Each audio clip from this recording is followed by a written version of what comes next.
Olá, querido ouvinte. Seja muito bem-vindo ao nosso Evangelho no Lar. Que a paz e a luz do Cristo preencham nossos corações, trazendo serenidade e compreensão.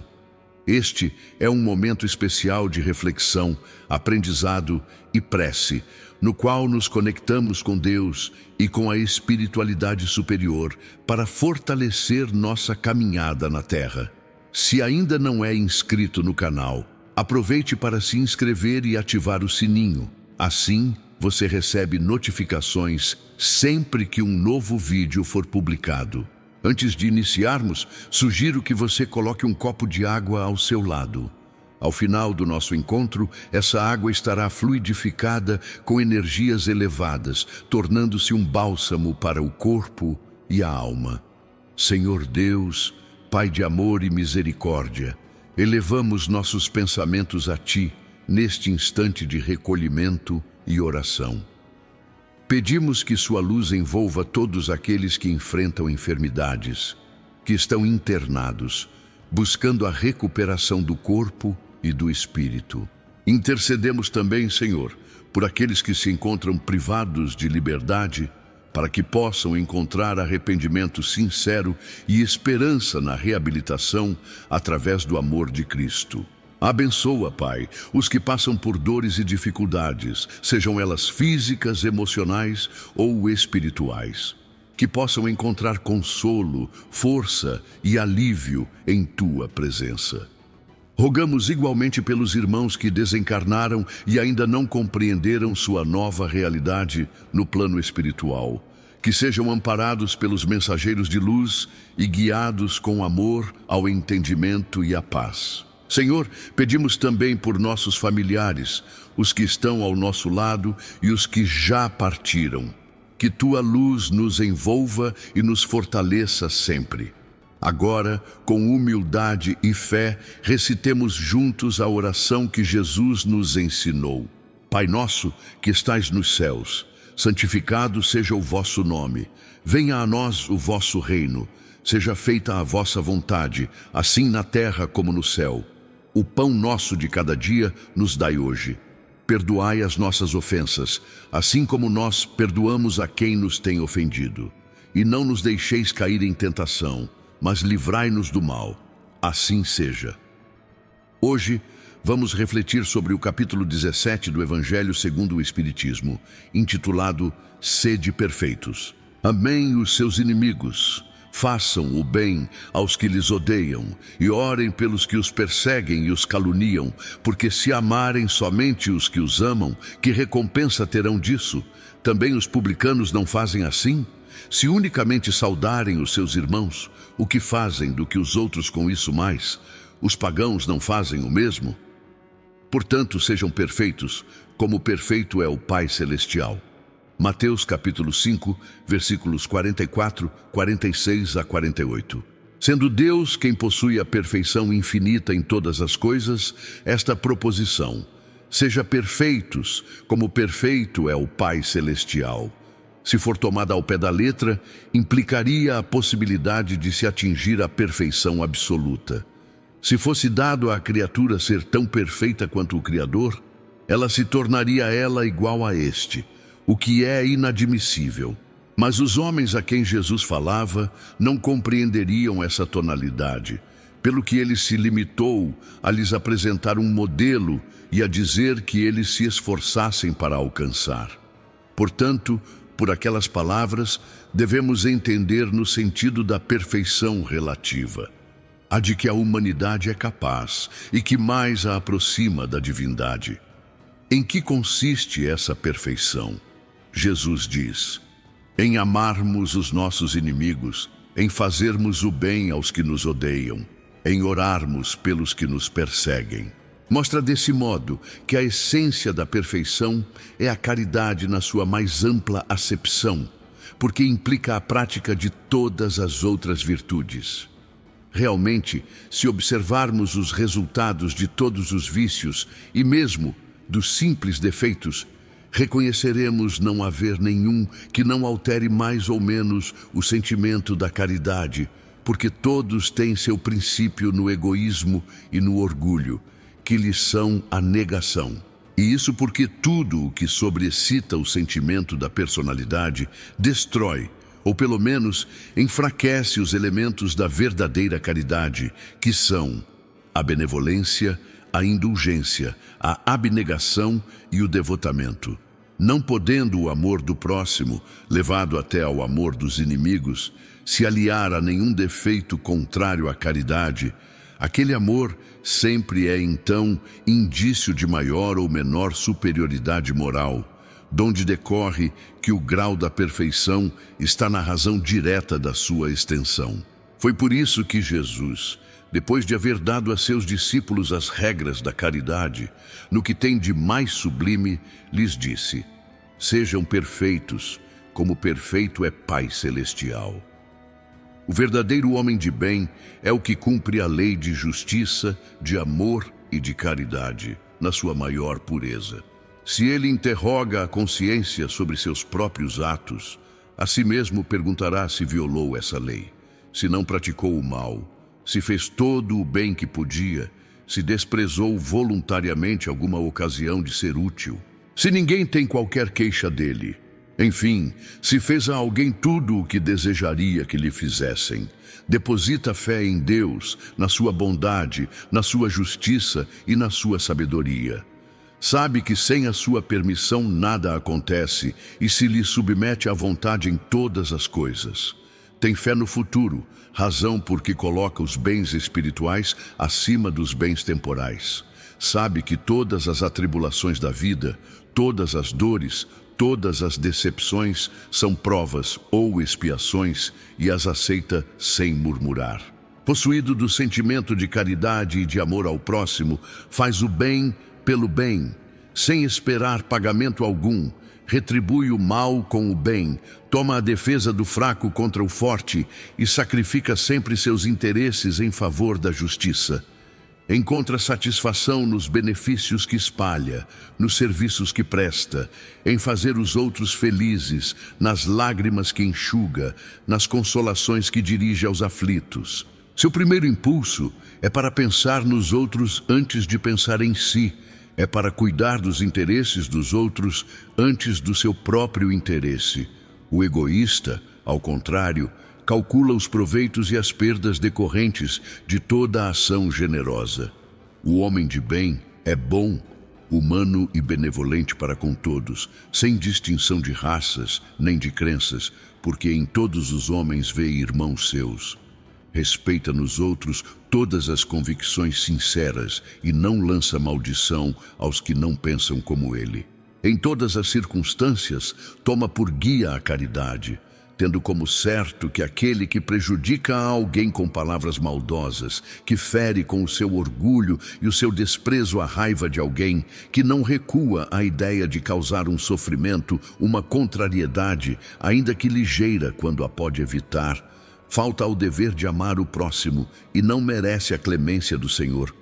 Não alimenta ódio, nem rancor, nem desejo de vingança. A exemplo de Jesus, perdoa e esquece as ofensas, e só se lembra dos benefícios, por saber que perdoado lhe será conforme houver perdoado. É indulgente para as fraquezas alheias, porque sabe que também necessita de indulgência e tem presente esta sentença do Cristo: atire-lhe a primeira pedra aquele que se achar sem pecado. Nunca se contenta em rebuscar os defeitos alheios, nem ainda em exibi-los. Se a isso se vê obrigado, procura sempre o bem que possa atenuar o mal. Estuda suas próprias imperfeições e trabalha sem cessar em combatê-las.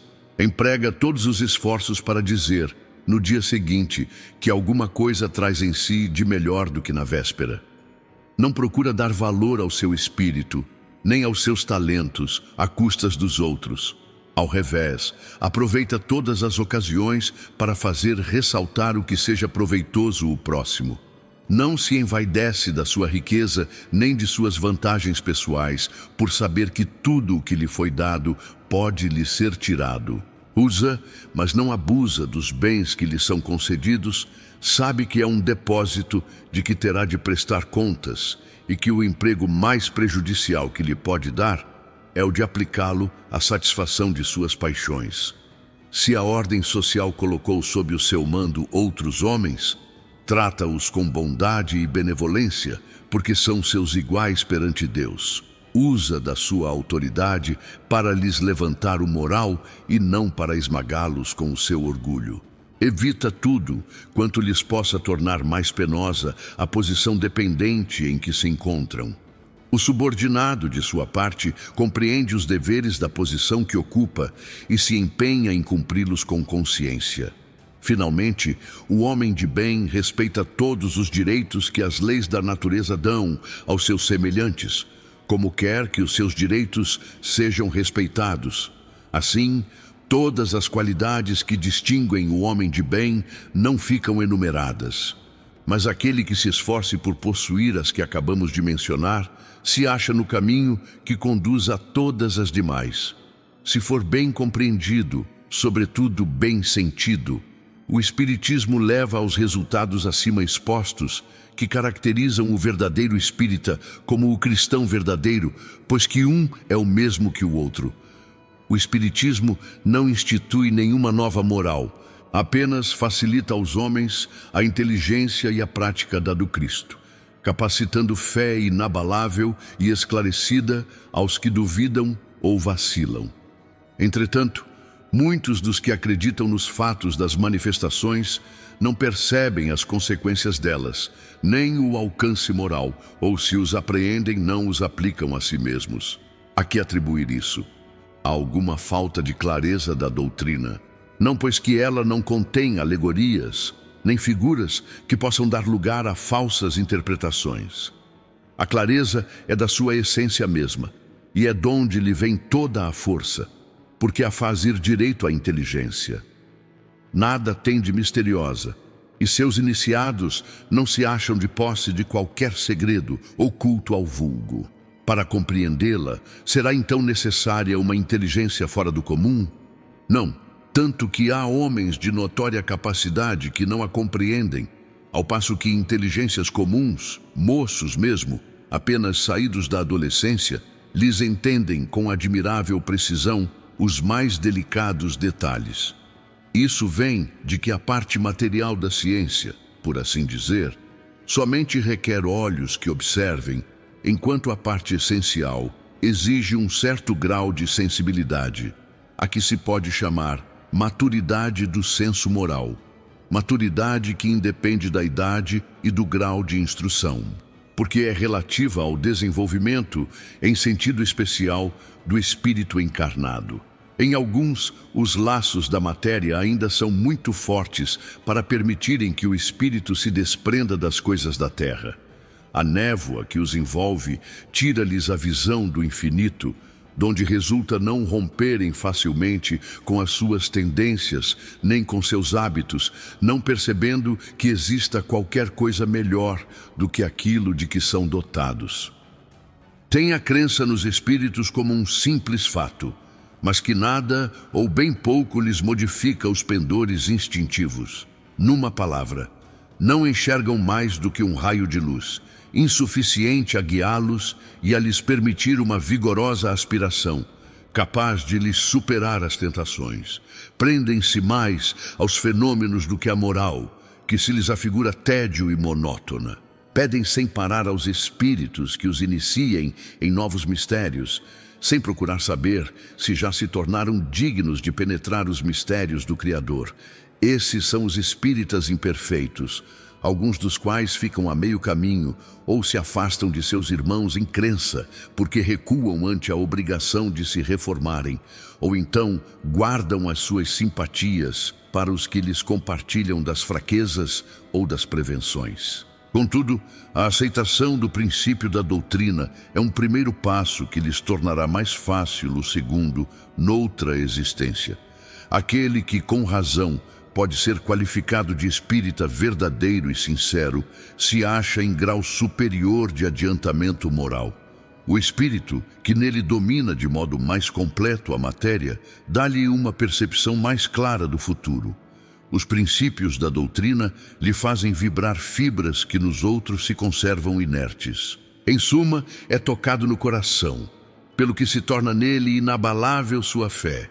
Um é igual a um músico a quem alguns acordes bastam para comover, ao passo que outro apenas ouve sons.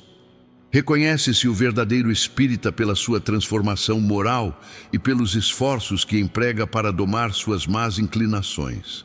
Enquanto um se contenta com o seu horizonte limitado, outro, que apreende alguma coisa de melhor, se esforça por desligar-se dele e sempre o consegue se tem a vontade firme. Naquele mesmo dia, tendo saído de casa, Jesus sentou-se à beira do mar. Logo se reuniu grande multidão ao seu redor. Então ele entrou numa barca, onde se sentou, permanecendo na margem todo o povo. Disse então muitas coisas por parábolas, falando-lhes assim: o semeador saiu a semear, e semeando, uma parte da semente caiu ao longo do caminho, e os pássaros do céu vieram e a comeram. Outra parte caiu em lugares pedregosos, onde não havia muita terra. As sementes logo brotaram, porque carecia de profundidade a terra onde haviam caído. Mas, levantando-se, o sol as queimou, e como não tinham raízes, secaram. Outra parte caiu entre espinheiros, e estes, crescendo, as abafaram. Outra, finalmente, caiu em terra boa e produziu frutos, dando algumas sementes 100 por 1, outras 60 e outras 30. Ouça quem tem ouvidos de ouvir. Mateus, capítulo 13, versículos 1 a 9. Escutem vocês a parábola do semeador. Aquele que escuta a palavra do reino e não lhe dá atenção, vem o espírito maligno e tira o que lhe fora semeado no coração. Esse é o que recebeu a semente ao longo do caminho. Aquele que recebe a semente em meio das pedras é o que escuta a palavra e que a recebe com alegria no primeiro momento. Mas, não tendo nele raízes, dura apenas algum tempo. Em sobrevindo tormentos e perseguições por causa da palavra, ele tira daí motivo de escândalo e de queda. Aquele que recebe a semente entre espinheiros é o que ouve a palavra, mas em quem, logo, os cuidados deste século e a ilusão das riquezas abafam aquela palavra e a tornam infrutífera.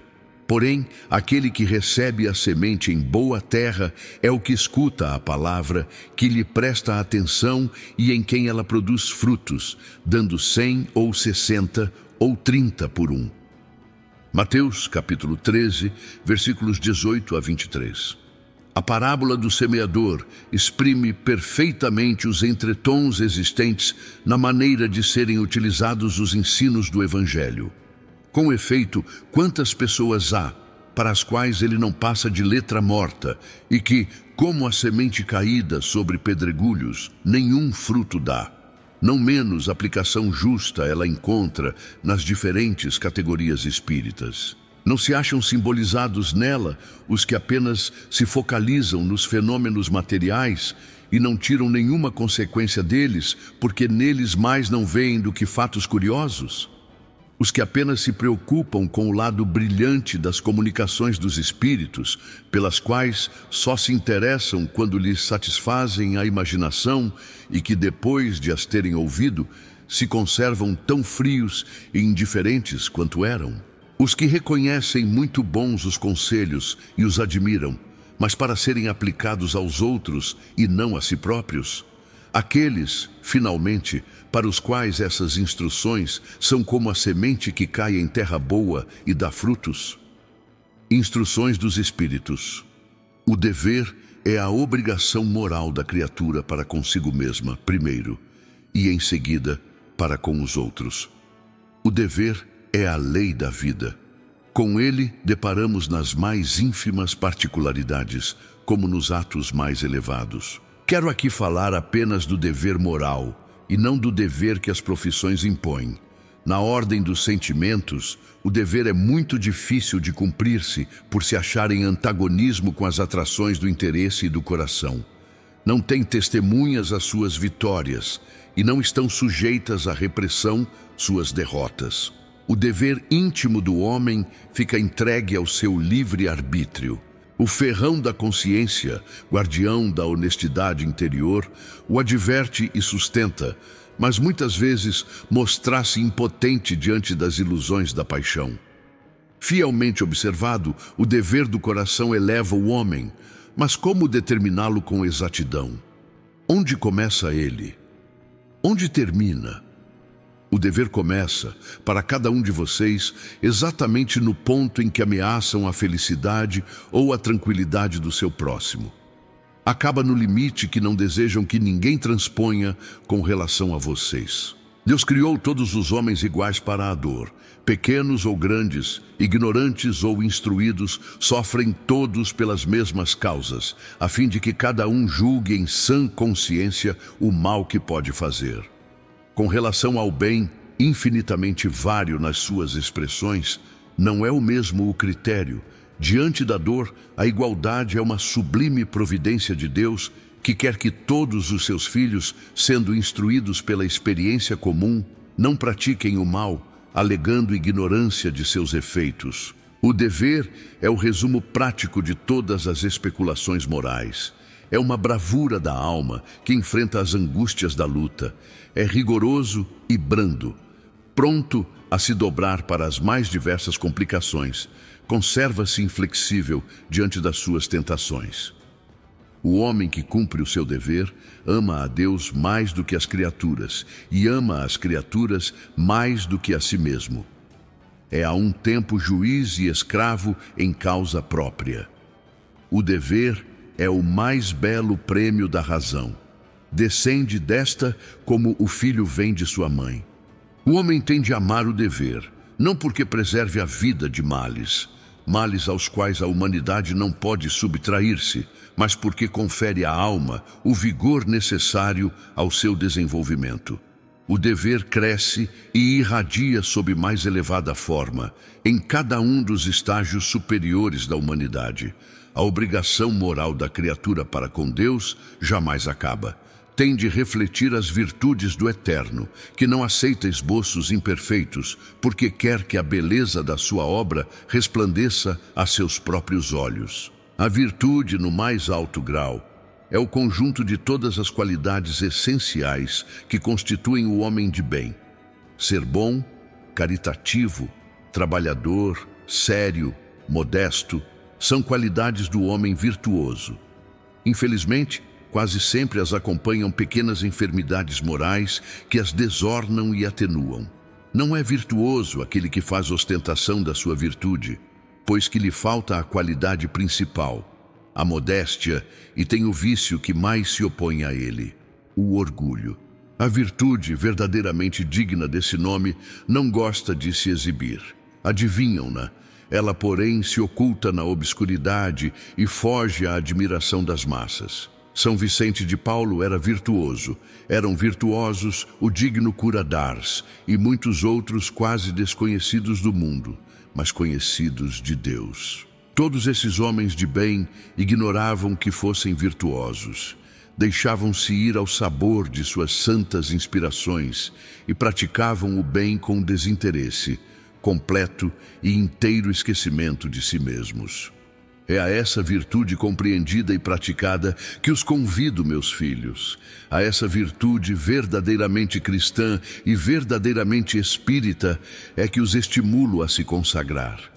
Entretanto, afastem dos corações tudo o que seja orgulho, vaidade, amor próprio, que sempre desadornam as mais belas qualidades. Não imitam o homem que se apresenta como modelo e ele próprio exalta suas qualidades a todos os ouvidos bondosos. A virtude que assim se ostenta esconde muitas vezes uma imensidade de pequenas maldades e de odiosas covardias. Em princípio, o homem que se exalta, que ergue uma estátua à sua própria virtude, por esse simples fato, anula todo o mérito real que possa ter. Entretanto, que direi daquele cujo único valor consiste em parecer o que não é? Admito de boa mente que o homem que pratica o bem experimenta uma satisfação íntima em seu coração. Mas desde que tal satisfação se exteriorize, para colher elogios, degenera em amor próprio. Vocês todos, a quem a fé espírita aqueceu com seus raios e que sabem o quanto o homem está longe da perfeição, jamais esbarrem em semelhante obstáculo. A virtude é uma graça que desejo a todos os espíritas sinceros. Contudo, direi a vocês, mais vale pouca virtude com modéstia do que muita com orgulho. Pelo orgulho é que as humanidades sucessivamente se perdem. Pela humildade é que um dia elas hão de se redimir.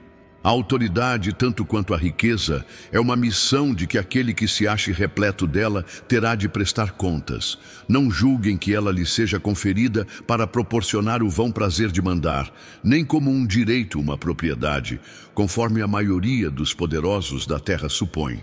Aliás, Deus lhes prova constantemente que não é nenhuma nem outra, pois que a retira deles quando isso lhe agrada.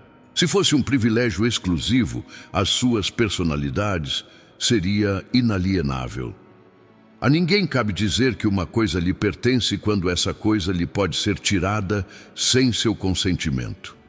Deus confere a autoridade a título de missão ou de prova, quando bem entende, e a retira quando julga conveniente. Quem quer que seja depositário de autoridade, seja qual for a sua extensão, desde a autoridade do Senhor sobre o seu servo, até a do soberano sobre o seu povo, não deve esquecer que tem almas a seu cargo, que responderá pela boa ou má diretriz que dê aos seus subordinados, e que sobre ele recairão as faltas que estes cometam, os vícios a que sejam arrastados em consequência dessa diretriz ou dos maus exemplos, do mesmo modo que colherá os frutos da solicitude que empregar para conduzi-los ao bem. Todo homem tem uma missão na terra, grande ou pequena. Qualquer que ela seja, sempre lhe é dada para o bem. Então, falsificá-la em seu princípio é falir ao seu desempenho. Assim como pergunta ao rico, o que fez da riqueza que nas tuas mãos deveria ser um manancial a espalhar a fecundidade ao teu redor, também Deus inquirirá daquele que disponha de alguma autoridade. Que uso fez dessa autoridade? Que males evitou? Que progresso patrocinou? Se te dei subordinados, não foi para que os fizesse escravos da tua vontade, nem instrumentos dóceis aos teus caprichos ou à tua ambição. Viste forte e confiei-te os que eram fracos para que os amparasse e ajudasse a subir ao meu seio. O superior que se ache compenetrado das palavras do Cristo não despreza a nenhum dos que lhe estejam submetidos, porque sabe que as distinções sociais não prevalecem às vistas de Deus. O Espiritismo lhe ensina que, se eles hoje lhe obedecem, talvez já lhe tenham dado ordens, ou poderão fazer isso mais tarde, e que ele então será tratado conforme os tenha tratado, quando exercia a autoridade sobre eles. Mas, se o superior tem deveres a cumprir, por sua vez, o inferior também os tem, e não menos sagrados. Se for espírita, sua consciência lhe dirá ainda mais imperiosamente que não pode se considerar dispensado de cumpri-los, nem mesmo quando o seu chefe deixe de dar cumprimento aos que lhe pertencem.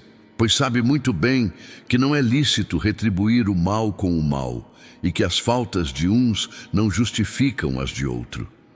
Se a sua posição lhe acarreta sofrimentos, reconhecerá que, sem dúvida, os mereceu porque provavelmente abusou da autoridade que tinha noutra ocasião, cabendo-lhe, portanto, experimentar agora o que havia feito que os outros sofressem. Vendo-se forçado a suportar essa posição, por não encontrar outra melhor, o Espiritismo lhe ensina a se resignar, como sendo isso uma prova para a sua humildade, necessária ao seu adiantamento. Sua crença lhe orienta a conduta e o induz a proceder como quereria que seus subordinados procedessem para com ele, caso fosse o chefe. Por isso mesmo, se mostra mais escrupuloso no cumprimento de suas obrigações. Pois compreende que toda negligência no trabalho que lhe está determinado resulta em prejuízo para aquele que o remunera e a quem ele deve o seu tempo e os seus esforços. Numa palavra, solicita-o o sentimento do dever, oriundo da sua fé, e a certeza de que todo afastamento do caminho reto implica uma dívida que cedo ou tarde terá de pagar.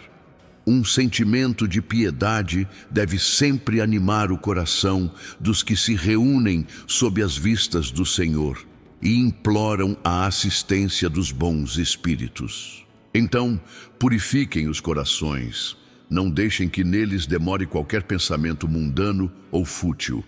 Elevem o espírito até aqueles por quem chamam, a fim de que, encontrando em vocês as disposições necessárias, possam lançar em abundância a semente que é preciso que germine em suas almas e dê frutos de caridade e justiça. Todavia, não julguem que, exortando-se à prece e à evocação mental sem parar, pretendamos que vivam uma vida mística, que se conserve fora das leis da sociedade onde estão condenados a viver. Não, vivam com os homens da sua época, como devem viver os homens. Sacrifiquem as necessidades, mesmo as frivolidades do dia, mas sacrifiquem com um sentimento de pureza que as possa santificar. São chamados a estar em contato com espíritos de naturezas diferentes, de características opostas. Não choquem a nenhum daqueles com quem estiverem. Sejam joviais, sejam alegres, mas que sua jovialidade seja a que vem de uma consciência limpa, que a sua ventura seja a do herdeiro do céu, que conta os dias que faltam para entrar na posse da sua herança. A virtude não consiste em assumirem aspecto severo e triste, em repelirem os prazeres que as suas condições humanas lhes permitem. Basta que voltem todos os atos da sua vida ao Criador que a deu a vocês. Basta que, quando começarem ou acabarem uma obra, elevem o pensamento a esse Criador e lhe peçam, num voo d'alma, ou a sua proteção para que obtenham êxito, ou a sua bênção para ela, se a concluíram. Em tudo o que fizerem, voltem à fonte de todas as coisas, para que nenhuma de suas ações deixe de ser purificada e santificada pela lembrança de Deus. Como disse o Cristo, a perfeição está toda na prática da caridade absoluta. Mas os deveres da caridade alcançam todas as posições sociais, desde o menor até o maior. Nenhuma caridade teria a praticar o homem que vivesse isolado. Unicamente no contato com os seus semelhantes, nas lutas mais árduas, é que ele encontra ensejo de praticá-la. Logo, aquele que se isola priva-se voluntariamente do mais poderoso meio de se aperfeiçoar. Não tendo de pensar senão em si, sua vida é a de um egoísta. Portanto, não pensem que para viverem em comunicação constante conosco, para viverem sob as vistas do Senhor, seja preciso que se martirizem e se cubram de cinzas. Não, não, mais uma vez dizemos, sejam prósperos segundo as necessidades da humanidade, mas que jamais, na sua felicidade, entre um pensamento ou um ato que o possa ofender, ou fazer que se vele o semblante dos que os amam e dirigem. Deus é amor e abençoa aqueles que amam santamente. A perfeição moral estará na maceração do corpo? Para resolver essa questão, me apoiarei em princípios elementares e começarei por demonstrar a necessidade de cuidar do corpo, que, segundo as alternativas de saúde e de enfermidade, influi de maneira muito importante sobre a alma, que deve se considerar cativa da carne. Para que essa prisioneira viva, se expanda e chegue mesmo a conceber as ilusões da liberdade, o corpo tem de estar saudável, disposto, forte. Façamos uma comparação. Eis se acham ambos em perfeito estado, que devem fazer para manter o equilíbrio entre as suas aptidões e as suas necessidades tão diferentes? Inevitável parece a luta entre os dois e difícil achar-se o segredo de como chegarem a equilíbrio. Dois sistemas se defrontam, o dos ascetas, que tem por base o aniquilamento do corpo, e o dos materialistas, que se baseia no rebaixamento da alma. Duas violências quase tão insensatas, uma quanto a outra. Ao lado desses dois grandes partidos, formiga a numerosa tribo dos indiferentes, que sem convicção e sem paixão, são mornos no amar e econômicos no gozar. Onde está então a sabedoria? Onde está então a ciência de viver? Em parte alguma. E o grande problema ficaria sem solução se o Espiritismo não viesse em auxílio dos pesquisadores, demonstrando-lhes as relações que existem entre o corpo e a alma e dizendo-lhes que, por se acharem em dependência mútua, importa cuidar de ambos. Amem a própria alma, porém, cuidem igualmente do seu corpo, que é instrumento daquela. Desatender às necessidades que a própria natureza indica é desatender à lei de Deus. Não castiguem o corpo pelas faltas que o seu livre-arbítrio o induziu a cometer e pelas quais é ele tão responsável quanto o cavalo mal dirigido pelos acidentes que causa. Porventura, serão mais perfeitos se, martirizando o corpo, não se tornarem menos egoístas, nem menos orgulhosos e mais caritativos para com o próximo? Não, a perfeição não está nisso. Está toda nas reformas por que fizerem passar o seu espírito. Dobrem, submetam, humilhem e mortifiquem o espírito. Esse é o meio de o tornarem dócil à vontade de Deus e o único caminho de alcançarem a perfeição. Meus irmãos e minhas irmãs em Cristo, hoje nos reunimos sob a luz serena do Evangelho para refletirmos sobre um dos capítulos mais profundos e desafiadores de O Evangelho segundo o Espiritismo, o capítulo 17, que nos convida com doçura e firmeza ao ideal sublime: sede perfeitos. À primeira vista pode parecer inalcançável essa proposta. Como seres humanos ainda imperfeitos, envolvidos em lutas íntimas, limitações e provas, como poderíamos ser perfeitos como Deus? Contudo, Jesus, com a sabedoria que transcende os séculos, não nos exigiu a perfeição absoluta de Deus, mas nos apontou o caminho para a perfeição relativa, aquela que está ao alcance da nossa condição atual, por meio do amor, da caridade e do perdão. Ser perfeito nos ensina o Cristo. É amar os nossos inimigos, é fazer o bem a quem nos faz o mal, é orar pelos que nos perseguem. Esse é o modelo da caridade sublime, não apenas uma caridade de moedas, mas a caridade do olhar compreensivo, da palavra que consola, do silêncio que evita o conflito, da renúncia que edifica.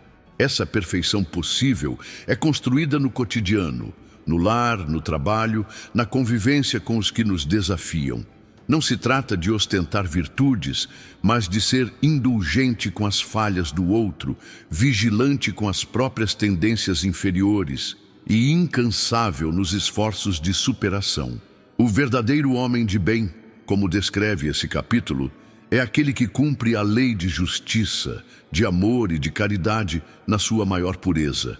Ele se interroga, examina sua consciência, procura ser útil sempre, perdoa, consola, respeita, compartilha. E quando cai, levanta-se com humildade, confiante na misericórdia de Deus. O Espiritismo nos ilumina a inteligência, mas sobretudo nos toca o coração. Ele não nos basta como curiosidade intelectual, ele exige de nós transformação moral. E a cada esforço de vencer o orgulho, o egoísmo, a vaidade, vamos acendendo pequenas luzes que nos aproximam da luz divina. É na luta silenciosa com nossos defeitos que construímos essa perfeição a que Jesus nos convida. Não pela negação do mundo, mas pelo viver no mundo com retidão e amor. E ao final dessa reflexão, rogamos com humildade e fé: Senhor Jesus, modelo de perfeição e mestre de amor, aqui estamos, reunidos em Teu nome, buscando a luz que orienta nossos passos incertos. Dá-nos, Senhor, a coragem de sermos melhores a cada dia. Ensina-nos a amar, não como o mundo ama, mas como Tu nos ensinaste, sem esperar, sem julgar, sem cobrar. Fortalece em nós o espírito da caridade, a fé que consola, a esperança que renova. Faze de nossos corações terra boa, onde a Tua semente possa germinar, crescer e frutificar. E que a cada pequeno gesto de bondade, nos aproximemos do ideal divino que traçaste para nós. Abençoa nossos esforços, perdoa nossas quedas e caminha conosco para que um dia, mais puros e humildes, possamos dizer: Senhor, fizemos o que estava ao nosso alcance. Que assim seja.